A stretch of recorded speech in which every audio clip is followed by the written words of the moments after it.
তখন আবার মনে হচ্ছিল না আমার তো নাচ, আমি তো নাচবো। তখন আবারও স্টার্ট করেছিলাম। ডানাকাটা পরিয়ে আমি যেভাবে আসলে পারফরমেন্সগুলো করা হয় ওর থেকে একদম একদম ভিন্ন রকম কিছু নিয়ে আসাটা একটা চ্যালেঞ্জ ছিল। হ্যাঁ, আজকে ফেলুবংশী টিজার রিলিজ হচ্ছে। ওখানে একটা হ্যাঁ, আমি আমি থাকতে পারিনি, ওখানে নেই, এজন্য আমার খুবই একটু দুঃখ লাগছে, কিন্তু দুঃখটা সামহাও পুষিয়ে গেছে যে সবার সাথে এরকম একটা পারফরমেন্স আসলে শেয়ার করতে পেরে। তো দেখা যাক, সব কিছু ভালো হচ্ছে। আর নতুন বছরটা আসলে আরও বেশি ভালো হোক।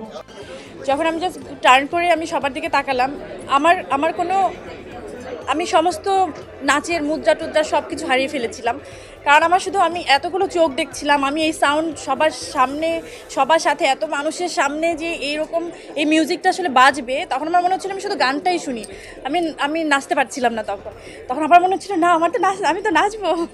তখন আবারও স্টার্ট করেছিলাম। আপনারা খেয়াল করলে হয়তো বুঝতে পারবেন। হ্যাঁ। হ্যাঁ, আমার মনে হচ্ছিল যে সামহাও হয় না, ওই মাদারহুডের ব্যাপারটা তো আসলে ওই জার্নিটা তো আমি কমপ্লিট করেছি, বা আমি মাদারহুড জার্নিটার মধ্যে দিয়ে যাচ্ছি। তো ওই ওই মা শব্দটার সাথে আমার অনেক বেশি হয়তো ওই কানেকশনটাই হয়তো সবাই দেখতে পেরেছে।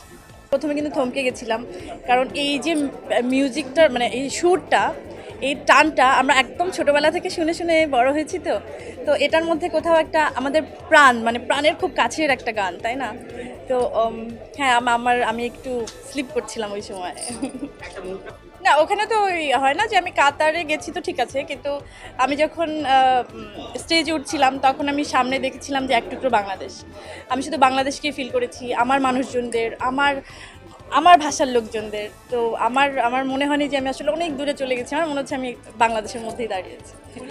আমি ওটাই চেয়েছিলাম যে ওরকম কিছু একটা হোক, যে মানুষ যেটা হয় না যে ডানাকাটা পরিয়ে আমি যেভাবে আসলে পারফরমেন্সগুলো করা হয় ওর থেকে একদম একদম ভিন্ন রকম কিছু নিয়ে আসাটা একটা চ্যালেঞ্জ ছিল।